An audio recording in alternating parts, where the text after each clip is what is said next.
அல்லாஹ்வின் இல்லத்தின் மகத்துவத்தை நமக்கு நினைவூட்டி இந்த மஸ்ஜித் விரிவாக்க கட்டிடத்தின் திறப்பு விழாவுக்கு வாழ்த்துரை வழங்க கண்ணியமிக்கு புரசைவாக்கம் பள்ளியின் தலைமை இமாம் மௌலானா மௌலவி ஹஜ்ரத் சாவுல் ஹமீத் காசிஃபி அவர்களை அன்புடன் அழைக்கின்றோம்.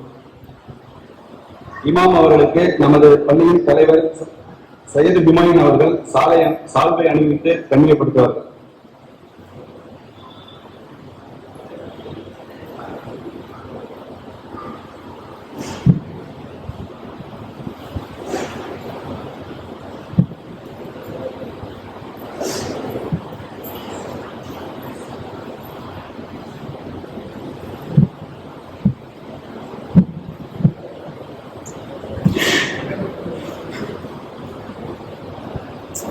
الحمد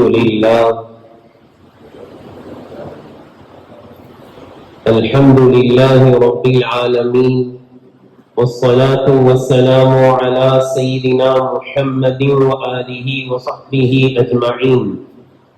أما بعد فقد قال الله تبارك وتعالى في القرآن الكريم: وإذ يرفع إبراهيم القواعد من البيت وإسماعيل ربنا تقبل منا إنك أنت السميع العليم ربنا واجعلنا مسلمين لك ومن ذريتنا أمة مسلمة لك إلى آخر الآية. صدق الله العلي العظيم. السلام عليكم ورحمة الله وبركاته.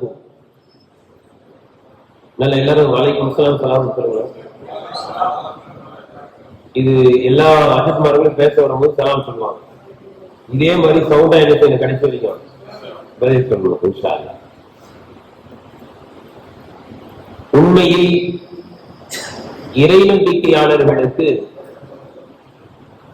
இறை இல்லமாகிய அல்லாஹ்வினுடைய வீடு மஸ்ஜித் கட்டப்பட்டு திறக்கப்படுகின்ற அந்த நேரத்தில் ஏற்படுகின்ற மகிழ்ச்சியை போன்று வேறு மகிழ்ச்சியை பார்க்க முடியும்.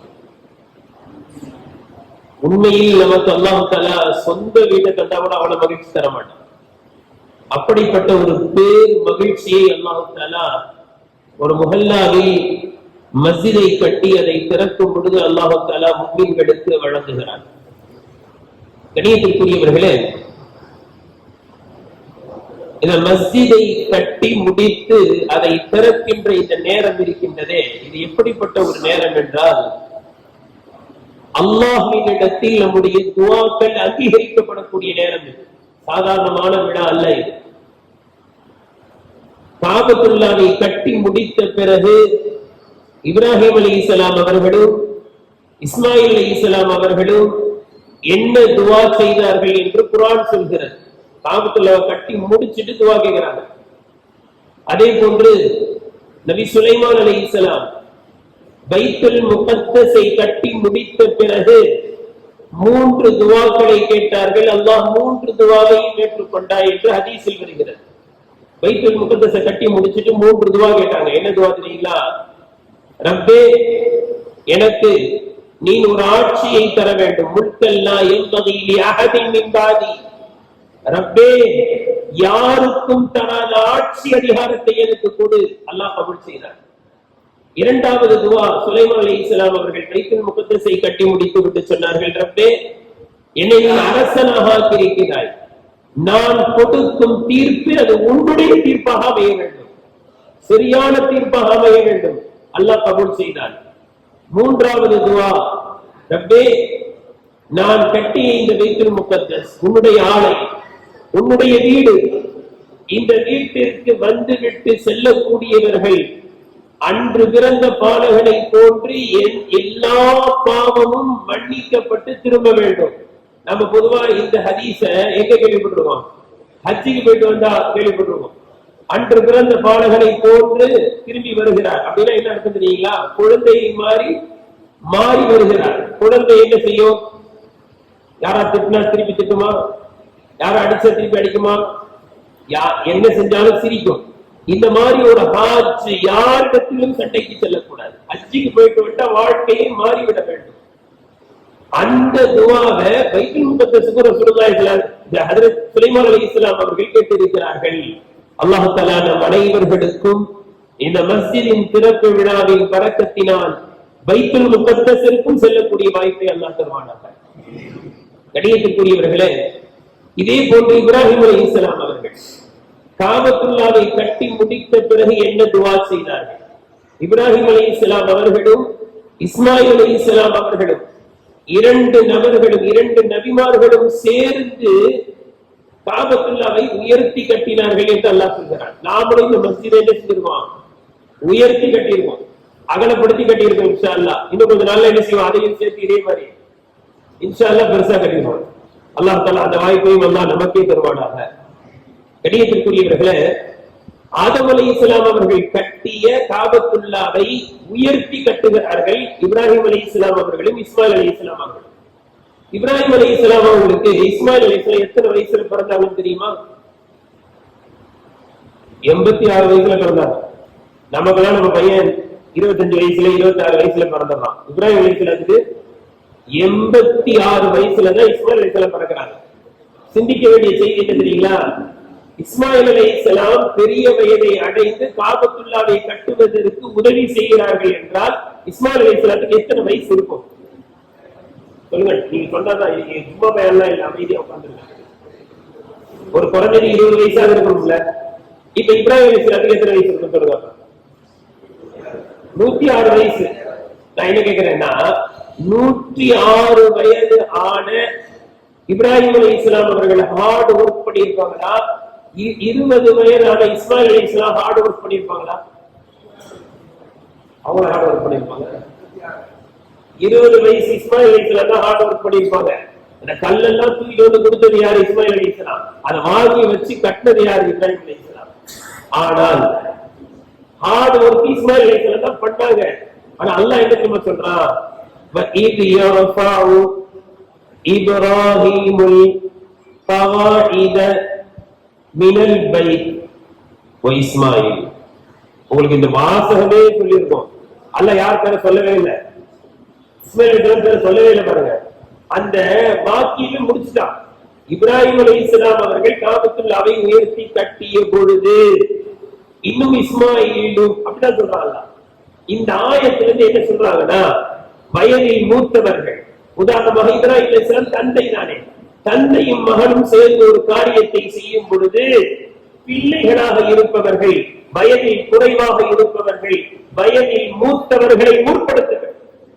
அவங்கதான் செஞ்சாங்க, கூட நானும் இருந்தேன்னு சொல்லணும் என்ற பாடத்தை அல்லாஹ் தஆலா இங்கு புகட்டுகிறான். அல்லாஹ் தஆலா وَإِذْ يَرْفَعُ إِبْرَاهِيمُ الْقَوَاعِدَ مِنَ الْبَيْتِ அப்புறம் என்ன செய்றான்? இஸ்மாயில். இந்த ரெண்டு பேரும் சேர்ந்து உயர்த்தி கட்டினார்கள் சொல்லிட்டு அடுத்து என்ன துஆ செஞ்சாங்க தெரியுங்களா? அந்த துஆவை இன்று நாமும் செய்ய கடமைப்பட்டு இருக்கிறோம். காபத்துல்லாவை கட்ட சொன்னது அல்லாஹ் தான். அதை கட்டி முடித்து விட்டு கெஞ்சுகிறார்கள் அல்லாஹ்விடத்தில், ரப்பனா தகப்பல் மின்னா, ரப்பே இந்த சேவையை, இந்த பணியை எங்களிடமிருந்து ஏற்றுக்கொள்வாயாக. அல்லாஹ் தஆலா இந்த மஸ்ஜிதையும் அல்லாஹ் ஏற்றுக்கொள்வானாக. இந்த நம்முடைய பணிகளை எல்லாம் அல்லாஹ் ஏற்றுக்கொள்வானாக. முதல் துஆ அதுதான். யாரெல்லாம் நீ கட்ட சொன்ன, கட்டிட்டே விட்டுட்டு போல, ரப்பே கட்ட சொன்ன பெரும் பாக்கியத்தை எங்களிடத்துல நீ வாங்கிட்ட. உன்னுடைய காபத்துல்லாவை கட்டுவதை விட பெரிய காரியம் என்ன இருக்க முடியும்? காபத்துல்லாவை கட்டுவதை விட உயர்ந்த பணி என்ன இருக்க முடியும்? அதை செஞ்சுட்டு அல்லாஹ் இடத்துல மன்றாடுறாங்க, ரப்பனா தகப்பல் மின்னா, ரப்பே இதை நீ ஏற்றுக்கொள்வாயாக. அடுத்து சொல்றாங்க, ரொம்ப இது ஆச்சரியமான துஆ, வத்துப அலைனால் வாசகம் வருது, ரப்பே எங்களுடைய பாவத்தை மன்னிப்பாயாக. என்ன கேட்டாங்க? எதை செஞ்சு முடிச்சுட்டு? காபத்துல்லா அதை கட்ட முடிச்சுட்டு. நாம நபிமார்களுக்கும் நமக்கும் என்ன வித்தியாசம் காட்டுறாங்க? நபிமார்கள் எப்படிப்பட்டவர்கள் என்றால், நல்ல காரியத்தை செய்து விட்டு பாவ மன்னிப்பு தேடுவார்கள். ஆனா நான் என்ன செய்யறேன் அப்படின்னா, பாவத்தை செஞ்சுட்டு கூட பாவ மன்னிப்பு தேடுவேன். நபிமார்கள் யார்? காபத்துல்லாவை கட்டி முடிச்சுட்டு சொல்றாங்க, ரப்பே மன்னிச்சிரியா அல்லாஹ். நம்முடைய ரசூல் என்ன செஞ்சாங்க? தொழுதுட்டு சலாம் கொடுத்துட்டு அஸ்தக்ஃபிருல்லாஹ், தொழுதுட்டு அஸ்தக்ஃபிருல்லாஹ், யாரெல்லாம் பாவத்தை மன்னிச்சிரு. ஏன் தெரியுமா? ஏன் காபத்துல்லாவை கட்டிட்டு பாவ மன்னிப்பு தேடினாங்க? ஏன் தொழுதுட்டு பாவ மன்னிப்பு தேடினாங்கன்னா, ரப்பே நான் எப்படி தொழுவணுமோ அப்படி நான் தொழுவேன். நீ உயர்ந்த உன்னை புகழக்கூடிய அளவுக்கு என்னால புகழ முடியாது. ரப்பே, உன்னை எப்படி தொழணுமோ அப்படி தொழுவல. உன்னுடைய வீடு உயர்ந்தது ரப்பே, எங்க வீட்டை கூட பார்த்து பார்த்து கட்டிடும். நீ உயர்ந்தவ, உன் வீட்டை எவ்வளவு உயர்ந்தமா கட்டணும். அதுல ஏதாவது தப்பு செஞ்சுதான் பண்ணிச்சிருக்காங்க. நீ நிறைய பேரு வீடு பெருசா கட்டுறாங்க. மாஷால நம்ம பள்ளி பெருசா இருந்துச்சு. அதாவது இப்படி கூட சிரிச்சு பார்க்கணும்னு சொல்றாங்க. சஹாபாக்களுடைய பள்ளி வாசல் எல்லாம் எப்படி இருந்தது தெரியுமா? மஸ்ஜித் நபவி, அண்டைய மஸ்ஜித் நபவி எப்படி இருந்துச்சு? ஓட்டை. தொழுத என்ன செய்யும்? தண்ணி ஊத்தும். கீழே களிமண் சகதி. செல்வம் போனா நெத்தியில என்ன ஊட்டிக்கிறோம்? சேர் ஊட்டிக்கிறோம். சஹாபாக்களுடைய பள்ளி ஓட்டை, ஆனால் அமல் கோட்டை. இன்னைக்கு நம்முடைய பள்ளிவாசல் மார்பிள் போட்டிருக்காங்களா இல்ல டைல்ஸ் போட்டிருக்காங்களான்னு தெரியும். அவ்வளவு உயர்தரமான டைல்ஸ் தான். ஆனா எப்படி இருக்கு? மார்பிள் கூட பல தெரியுது. கண்ணாடி நம்ம முகத்தை பார்த்துக்கலாம் போல. அவ்வளவு கோட்டையை போட்டு கட்டுகிறோம் மஸ்ஜிதை. இன்ஷா அல்லாஹ் நம்முடைய அமலும் எப்படி இருக்கணும்? கோட்டையை போட்டிருந்தோம். அமல் அதிகப்படுத்தணும். ஒரு பள்ளிவாசலை திறந்தாச்சு, பெருசாக்கியாச்சு அப்படின்னா, ஒருத்தர் கடையை திறந்து பெருசாக்கிட்டாரு, என்ன நினைப்பாரு சொல்லுங்க? ஃபர்ஸ்ட் இந்த வியாபாரமே இருக்கும்னு நினைப்பாரா? என்ன நினைப்பாரு? வியாபாரம் அதிகமாகவும் நினைப்பாரா இல்லையா? இன்ஷா அல்லாஹ் அதே போன்று தொழுகையாளிகள் அதிகரிக்க வேண்டும். இன்ஷா அல்லாஹ் எங்க முகல்ல பள்ளியை பெருசாக்கிட்டாங்க, இனிமேல் நான் டெய்லி பள்ளிவாசலுக்கு போவேன். அமலும் கோட்டையாக மாற வேண்டும். கண்ணியத்திற்குரியவர்களே, எனவேதான் இப்ராஹிம் அலைஹிஸ்ஸலாம் அவர்கள் அல்லாஹ்விடத்தில் பாவ மன்னிப்பு தேடினார்கள். ரப்பே, ஏதாவது தவறு செஞ்சிருக்கிறப்ப நீ உயர்ந்தவன், நீ பள்ளியை ரொம்ப உயர்தரமா கட்டணும், அதுல தப்பு செஞ்சுதான் மன்னிச்சிரியா. இன்னொரு ஆயத்துல வருது. நான் ஏன் இதை சொல்றேன் அப்படின்னா, சில பேர் வீடு கட்டும் போது நல்ல டைல்ஸ் எல்லாம் போட்டு கட்டுவாங்க. பள்ளிவாசல் வரும்போது என்ன செய்வாங்க? இஸ்ராஃப் அல்லாஹ்வுக்கு பிடிக்காதுன்றவாங்க. என்ன செய்யாது? இஸ்ராஃப் பிடிக்காது. யார் சொல்லு? அல்லாஹ் சொல்றான், அல்லாஹ் குர்ஆன்ல சொல்றான், அதின ஃபீ புயூத்தின் அதினல்லாஹு அன் துர்ஃபஅ, பள்ளிவாசல் அது உயர்த்தி கட்டப்பட வேண்டும் என்று அதினல்லாஹ், அல்லாஹ் உத்தரவிடுகிறான். பள்ளிவாசல் எப்படி இருக்கணும்? கம்பீரமா இருக்கணும். பள்ளிவாசல்லாம் அப்படியே தோற்றம் பெருசா இருக்கணும். டெல்லி ஜாமியா மஸ்ஜிதுக்கு எத்தனை பேர் போயிருக்கீங்க? படிக்கட்டு எத்தனை தெரியுங்களா? ஒரு கிட்டத்தட்ட 50 படிக்கட்டு இருக்கும்னு நினைக்கிறேன். ஃபர்ஸ்ட் ஃப்ளோரே 50 படிக்கட்டு ஏறினாதான் அது பள்ளிவாசலுக்கு போக முடியும்.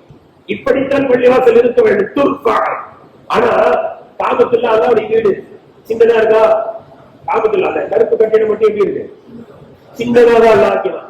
ஏன் தெரியுங்களா? ஒரு கிதாப்ல அழகா எழுதியிருக்காங்க, அல்லாஹு அக்பர், அல்லாஹ் மிகப்பெரியவன், நான் ரொம்ப பெரியவன். அல்லாஹ் தஆலா காபத்துல்லா பெருசாக்கி இருந்தா என்ன ஆகும் சொல்லுங்க? 7 சுத்து சுத்துறதுக்குள்ள அவ்வளவுதான் முற்றுலி வந்து. அல்லாஹ் இரக்கம் உள்ளவன், அல்லாஹ் மிகப்பெரியவன், ஆனால் அதே நேரத்தில் இரக்கம் உள்ளவன். எனவே காபத்துல்லாஹ் சின்னதாக்கி நம்ம தவாஃபினாகலாம், சின்னதாகலாம். நாம் பெரிய பெருசாகி இருந்தா என்ன இருக்கும்? கடைசிக்குரிய அல்லாஹ் இரக்கம் உள்ளவன்.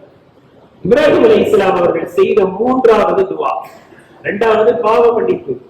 அதே போன்று அல்லாஹ் தஆலா நம்முடைய பாவங்களையும் அல்லாஹ் மன்னிப்பானாக. மஸ்ஜிதை கட்டுவதில் ஏதேனும் தவறுகள் நடைபெற்றிருந்தால் அல்லாஹ் அதை முழுமையாக மறைத்து மன்னித்து அல்லாஹ் அதை ஏற்றுக்கொள்வானாக. அடுத்த துவா ரொம்ப முக்கியமானது. இப்ராஹிம் அலைஹிஸ்ஸலாம் காபத்துல்லாஹ் கட்டிட்டு செய்றாங்க, ரப்பனா வஜ்அல்னா முஸ்லிமைனி லக, ரப்பே எங்க 2 பேரை முஸ்லிமா ஆக்கு. என்ன துவாங்க? எங்க 2 பேரை முஸ்லிமா ஆக்கு. கொஞ்சம் செஞ்சு பாருங்க. இப்ராஹிம் அலைஹிஸ்ஸலாம் இஸ்மாயில் அலைஹிஸ்ஸலாம் முஸ்லிம் இல்லையா? காபத்துல்லாஹ் கட்டி முடிச்சுட்டு என்ன கேக்குறாங்க? ரப்பே எங்க 2 பேரை முஸ்லிமா ஆக்கு. ஏன் இந்த துவாவை கேட்டாங்க தெரியுங்களா? தஃசீர்ல எழுதுறாங்க, அல்லாஹ்விடத்தில் மன்றாடினார்கள், ரப்பே கட்டிடம் நோக்கம் அல்ல, ரப்பே கட்டிடம் நோக்கம் அல்ல, நாங்க முஸ்லிமா வாழும். பள்ளிவாசல் எதுக்கு? இஸ்லாம் நம்ம கிட்ட வர்றது. கட்டிடம் பெருசா கட்டி முடிச்சிடலாம் சொல்லுவாங்க. ஒரு குடிசையாக இருந்தால் கூட வஅன்னல் மஸாஜித லில்லாஹ், அல்லாஹ் குர்ஆன்ல சொல்றான், மஸ்ஜிதுகள் தான் அல்லாஹ்வுக்குரிய, மஸ்ஜிதுகள் தான் அல்லாஹ்வுக்கு எவ்வளவு பெரிய நுணுக்கம் அந்த வார்த்தையில் இருக்கிறது தெரியுமா? ஒரு மஸ்ஜித் அது குடிசையாக இருந்தாலும் கூட அல்லாஹ்வுக்குரியது.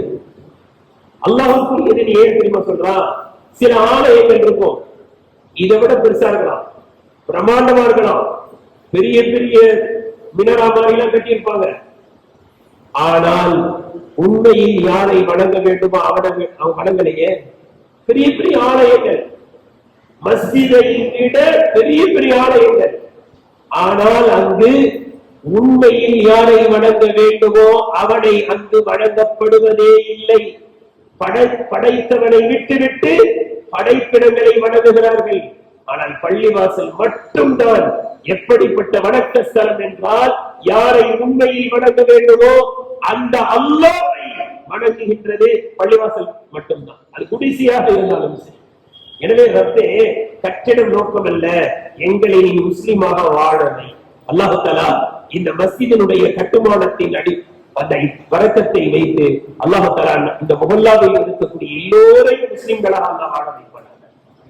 அடுத்து சொன்னாங்க, ரப்பனா வஜஅல்னா முஸ்லிம், எங்களை முஸ்லிமாக்க. அதோட நிறுத்தல, உம்மத்தன் முஸ்லிமத்தல் மின் துர்ரியத்தினா, எங்களுடைய ஜெனரேஷன், எங்களுடைய எங்கள் வாழையடி வாழையாக வரக்கூடிய எங்களுடைய பிள்ளைகள், எங்களுடைய சமுதாயம் எல்லாத்தையும் முஸ்லிமாக்கு.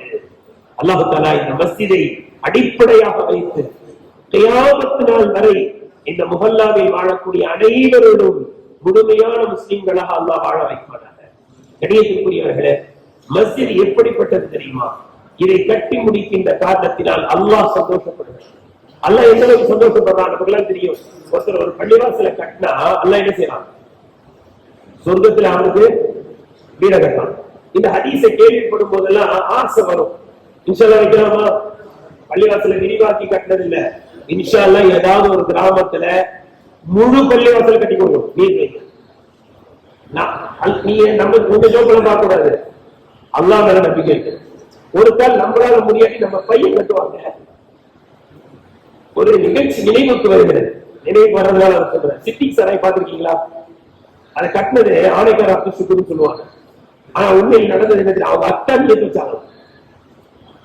ரயில்வே ஸ்டேஷன்ல இறங்கி வெளியில அங்க ஒரு தங்கும் விடுதி இருக்கு. அந்த தங்கு விடுதியில போய் தங்கலான போனா அங்க எழுதி போட்டிருக்கு, நாய்க்கும் பாய்க்கும் இடையில, நாய்க்கும் பாய்க்கும் உள்ள அதுக்கு அனுமதி இல்லை. அப்போ டிக்கெட் வச்சாங்க. ஆஹா, நாய்க்கும் பாய்க்கும் தங்குறதுக்கு இல்லையா? இன்ஷா அல்லாஹ் இந்த இடத்துல ஒரு பள்ளிவாசலை கட்டி முஸ்லிம்கள் இருக்காங்க, அவங்களால கட்ட முடியும். அவங்க பையன் கட்டிட்டான், அவங்க பையன் கட்டாரு. இப்படி நீயத்து வைக்கிறது, நான் பள்ளிவாசலை கட்டி கொடுத்தேன். ஆனா ஒருத்தரால பள்ளிவாசல் கட்டி முடிக்க முடியல, முழுசா கட்டி கொடுக்க முடியல. ஹதீஸ்ல வருது, ஹதீஸ்ல வருது, ஒரு கோழி முட்டையிட்டு அடைகாக்கும் இடம் எவ்வளவு? ஒரு கோழி எவ்வளவு இடத்துல உட்கார? இவ்வளவுதான். ஒரு என்ன சொல்லுவாங்க, ஒரு ஸ்கொயர் ஃபீட்டா? ஒரு ஸ்கொயர் ஃபீட்டர் பெருசுதான். ஹதீஸ்ல வருது, அவ்வளவு இடத்தை கட்டி கொடுத்தா கூட சொர்க்கத்தில் எல்லாம் மாளிகை கட்டி தருகிறார். நாமெல்லாம் உதவி செஞ்சிருப்போமா இல்லையா? இன்ஷா அல்லாஹ் சொர்க்கத்தில் மாளிகை நமக்கு உண்டு. இது அல்லாஹ் சந்தோஷப்பட்டுட்டாராம். ரெண்டாவது, அல்லாஹ்வின் தூதர் ஸல்லல்லாஹு அலைஹி வஸல்லம் அவர்கள் இந்த மஸ்ஜிதுடைய பணியை செஞ்ச எவ்வளவு சந்தோஷப்பட்டாங்க தெரியுங்களா? ஒரு ஹதீஸ்ல வருது, மஸ்ஜிது நபவி நம்ம போறோமா இல்லையா மதீனாவுக்கு, எவ்வளவு பிரகாசமா இருக்கு, எவ்வளவு வெளிச்சமா இருக்கு, எவ்வளவு நூறானியத்தா இருக்கு. ஒரு சஹாபி, தமீம் என்ற சஹாபி, முதல்ல ஷாம் தேசத்துக்கு போயிட்டு வராங்க. ஷாம் தேசத்துல பார்த்தா அப்பதான் விளக்குகள்லாம் வந்து புதுசு, நல்ல நல்ல விளக்குலாம் ஷாம்ல வித்துக்கிட்டு இருந்துச்சு. அவர் யோசிச்சாரு, இதை வாங்கிட்டு போய் நம்ம எங்க வைக்கலாம்? பள்ளிவாசல்ல விளக்கு வைக்கலாம்னு சொல்லி ஷாம்ல இருந்து வாங்கிட்டு வந்து மஸ்ஜிது நபவியில எண்ணெயை ஊத்தி பத்த வச்சு விளக்க தொங்க விட்டாரு. ரசூலுல்லாஹ் வீட்டுல இருந்து பாக்குறாங்க, பள்ளிவாசல் எப்படி இருக்கு? வெளிச்சமா இருக்கு. வந்து கேட்கிறாங்க, என்ன வெளிச்சமா இருக்கு, யார் விளக்கு வச்சாரு? சொன்னாங்க, தமீம் தாரி தான் வச்சாரு. ரசூலுல்லாஹ் என்ன தெரியுமா சொன்னாங்க? அவங்க கூப்பிட்டு, நப்பர்த்தல் இஸ்லாம, இஸ்லாத்தை நீ ஒளிமயமாக ஆக்கி விட்டாய். என்ன சொல்லல? பள்ளிவாசல ஒளிமயமா ஆக்கிட்டேன்னு சொல்லல, இஸ்லாத்தையே நீ ஒளிமயமாக்கிட்ட, அந்த அளவுக்கு சந்தோஷம் நடத்தலாம். அடுத்து என்ன சொன்னாங்க, எனக்கு 4 பெண் பிள்ளை தான், எல்லாருக்கும் கல்யாணம் முடிச்சு கொடுத்துட்டேன், என்கிட்ட மட்டும் இன்னொரு பெண் பிள்ளை இருந்தா உங்களுக்கு நான் திருமணம் முடித்து வைப்பேன். எவ்வளவு சந்தோஷமா இருப்பாங்க. ஒரு விளக்கு வச்சதுக்கு ரசூலுல்லாஹ் எவ்வளவு சந்தோஷம். இன்னைக்கு இவ்வளவு பெரிய பள்ளியை கட்டி இவ்வளவு பிரகாசமா ஆக்கி வச்சிருக்கமே, அல்லாஹ்வுடைய தூதர் எவ்வளவு சந்தோஷப்பட்டிருப்பாங்க. அல்லாஹ் தஆலா நம் அனைவர்களுக்கும் முழுமையான நன்மையை தருவானாக. இன்னும் ஒரே ஒரு சின்ன விஷயத்தை சொல்லிட்டு முடிச்சத, உண்மையிலேயே ரொம்ப சந்தோஷமா இருக்கு. என்னன்னா, நான் வெளியில போகணுன்றதுனால ஃபர்ஸ்ட் விட்டாங்க, இல்லைன்னா நம்ம எல்லாரும் பெரியவங்க, பெரிய பெரிய உஸ்தாத் பாருங்க. எனக்கு இன்னொன்னு, எனக்கு இந்த இடத்துல விளையாடி இந்த பரப்பெல்லாம் சொல்றது பார்க்கும்போதே அப்படியே ரொம்ப சந்தோஷமா இருக்கு. சின்ன குடிசை இருந்துச்சு, ஞாபகம் இருக்கு. இந்த குடிசைக்கு பின்னாடி வந்து இந்த பள்ளிவாசல் கட்டும் போது வாங்கின மண்ணு, எப்பயோ வாங்கின மண்ணு, ஜலிச்ச மண்ணு அப்படின்னு இருக்கும். அது மேல புல்லா வளர்ந்து கொஞ்சோண்டு மண்ணு தெரியும். அந்த மண்ணுல உட்காந்து விளையாடுறதெல்லாம் அப்படியே கல்ல நிக்குது. அந்த இடத்துக்கு இவ்வளவு பெரிய பள்ளியா மாறி இருக்குன்னா எவ்வளவு சந்தோஷம். மாஷா அல்லாஹ். கடைசிக்குள்ளே ஒரே ஒரு செய்தியை சொல்லி முடிக்கிறேன். பள்ளிவாசல் சாதாரண நினைக்கிறேன். பள்ளிவாசல் தான் 5 ஸ்டார். உலகத்துல 5 ஸ்டார் ஹோட்டலுக்கு போறாங்க, பீச்சுக்கு போறாங்க, எங்கேயோ, அதெல்லாம் அல்லாஹ்வுக்கு பிடிச்சமான இடம் இல்லை. இதுதான் வானத்தில் இருந்து பார்க்கக்கூடிய மாணவர்களுக்கு இந்த பள்ளிவாசலுக்கு தெரியும். ஸ்டாரா மின்னுதுங்க, ஹதீஸ்ல இருக்கு. இங்க இருந்து பார்க்கும்போது வானத்துல ஸ்டார் தெரியுது இல்ல, அது மாதிரி வானத்துல இருந்து பார்த்தா என்ன செய்யும்? 5 மணி முகமதியா ஸ்டார் மாதிரி மின்னும். எனவே அப்படிப்பட்ட இடம்.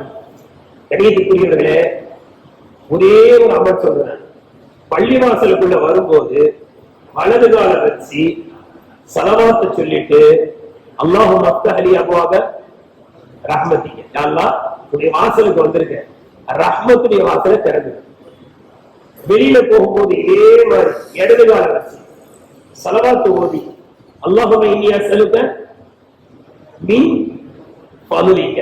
உள்ள வரும்போது என்ன கேட்டோம்? ரஹ்மத்தை கேட்டோம்.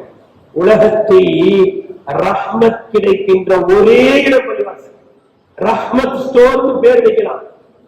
அங்க புளியும் வெங்காயம் தான் கிடைக்கும். அல்லாஹ்வுடைய ரஹ்மத் வரணும்னா எங்க வந்தாகணும்? பள்ளிவாசலுக்கு வந்தாகணும். எவ்வளவு அழகா ரசூலுல்லாஹ் கேட்டிருக்காங்க பாருங்க. உள்ள வரும்போது என்னது? ரஹ்மத். பள்ளிவாசல்ல தான் ரஹ்மத் கிடைக்கும். வெளியில போகும்போது அல்லாஹ்வும்ம இன்னி அஸ்அலுக மின் ஃபதுலிக. ஃபதுல்னா எதை குறிக்குது தெரியுங்களா? உலக செல்வத்தை குறிக்கும். அதனாலதான் வீடு கட்டிட்டா ஹாதா மின் ஃபதுலி ரப்பி. ஒருத்தர் கார் வாங்கிட்டாரு, என்ன ஓட்டுவாரு? ஹாதா மின் ஃபதுலி ரப்பி. ஃபதுல் என்பது உலக செல்வத்தை குறிக்கும். அப்ப உலக பள்ளிவாசலை விட்டு எதுக்கு போறோம்? உலகத்தை தேவை. கரெக்டா ரசூலுல்லாஹ் வெளியில போகும்போது என்ன கேட்டாங்க? ஃபதுல கேட்டாங்க. இந்த 2 துவாவை ஒருத்தர் 5 வேளை தொழுகைக்கு உள்ள வரும்போது வெளியில போகும்போது கரெக்டா ஓடுனான்னு வைங்க, அல்லாஹ் தஆலா அவருக்கு ஈருலக எல்லா நன்மையும் கொடுத்து விடுவார். ஏன்? ரஹ்மத் ஆখিরাத் சம்பந்தப்பட்டது, ஃபதுல் உலக சம்பந்தப்பட்டது. கரெக்டா 5 தடவை உலகத்தை கேட்டாரு, கரெக்டா 5 தடவை மறுமையை கேட்டாரு. இந்த துவாவை கரெக்டா ஓதுனா போதும், அல்லாஹ் தஆலா எல்லா விதமான இன்மை மறுமையுள்ள எல்லா விதமான நலவுகளை தந்து விடுவான். அப்படிப்பட்ட ஒரு புனிதமான இடம் தான் பள்ளிவாசல். இன்ஷா அல்லாஹ் 5 வேளை தொழுகைக்கு வரலாமா? ஆனா கவலையான விஷயம் என்ன தெரியுங்களா? நிறைய பேர் இந்த பள்ளிவாசல பஸ்ல ஃபுட்பால் அடிக்கிற மாதிரியே வச்சிருக்காங்க. பஸ்ல ஃபுட்பால் அடிக்கிறவங்க எப்ப ஏறுவான் சொல்லுங்க? கண்டக்டர் ஏறுப்பான்னு ஏற மாட்டான். பஸ் நல்ல ஸ்பீடா போன பிறகு நினைச்சுவான் கடைசியா. ஆனா இறங்கும் போது அந்த பையன் தான் நினைச்சுவான். பஸ் நிக்காத அவன் இறங்கிடுவான். அந்த மாதிரி கடைசியா வர வேண்டியது முதலாளா போக வேண்டியது. இந்த அந்தஸ்து நம்ம தயவு செஞ்சு பள்ளிவாசலுக்கு முன்கூட்டியே வரணும். இங்க வந்து உட்கார்ந்துட்டு இருந்தா, இப்படி உட்கார்ந்து இருக்கீங்களா, தொழுகிற நட்பு கிடைக்கும். அவ்வளவு பெரிய ஒரு அழகான இடம். கடைசியாக ஒரே ஒரு செய்தியை சொல்லி முடித்து விடுகின்றேன். ஹஜ்ரத் அலி ரலியல்லாஹு அன்ஹு சொல்றாங்க, லவ் குய்யிர்து பைனல் மஸ்ஜிதி வல் ஜன்னதி லக்தர்துல் மஸ்ஜித. அலி ரலியல்லாஹு அன்ஹு சொல்றாங்க, எனக்கு அல்லாஹ் தஆலா என்ன கூப்பிட்டு, சொர்க்கத்துக்கு போறியா பள்ளிவாசலுக்கு போறியா அப்படின்னு அல்லாஹ் என்ன கேட்டா நான் என்ன செய்வேன்? நம்மளை கேட்டா என்ன சொல்றது? 5 மணி முகமதியாவுக்கு போறியா சொர்க்கத்துக்கு போறியா அப்படின்னு சொர்க்கத்துக்கு காட்டி கேட்கிறான். 5 மணி முகமதியாவை காட்டி நம்ம என்ன சொல்லுவோம் சொல்லுங்க? சொர்க்கத்துக்கு போற ஓடியே போயிடுவோம். அலிகள் சொல்றாங்க, நான் மஸ்ஜிதை தேர்ந்தெடுப்பேன். நான் சொர்க்கத்தை தேர்ந்தெடுக்க மாட்டேன், நான் எதை தேர்ந்தெடுப்பேன்? பள்ளிவாசலை தேர்ந்தெடுப்பேன். ஏன் அலிரலி அப்படி சொன்னாங்க? ஏன் அலிரலி அப்படி சொன்னாங்க? நான் சொர்க்கத்தை தேர்ந்தெடுக்க மாட்டேன், பள்ளிவாசலை தேர்ந்தெடுப்பேன் ஏன் சொன்னாங்க தெரியுங்களா? சொர்க்கத்திற்கு நான் சென்றால் நான் மகிழ்ச்சியாக இருப்பேன். கரெக்டா? சொர்க்கத்துக்கு நான் போனா யார் மகிழ்ச்சியா இருப்பா? நான் சந்தோஷமா இருப்பேன். ஆனால் நான் பள்ளிவாசலுக்கு வந்தால் என்னை படைத்த ரப்பு மகிழ்ச்சி அடைவான். நான் சொர்க்கத்துக்கு போனா நான் மகிழ்ச்சியா இருப்பேன், ஆனா நான் பள்ளிவாசலுக்கு வந்தா யார் மகிழ்ச்சி அடைவா? என்னை படைச்ச ரப்பு மகிழ்ச்சி அடைவான். நான் அப்படிப்பட்ட இடம் இது. இன்ஷா அல்லாஹ் டெய்லி 5 தடவை வந்து அல்லாஹ் மகிழ்ச்சி அடைய செய்யலாமா? அல்லாஹ் தஆலா கபூல் செய்வானாக. வ ஆகிரு தஅவானா அல்ஹம்துலில்லாஹி ரப்பில் ஆலமீன்.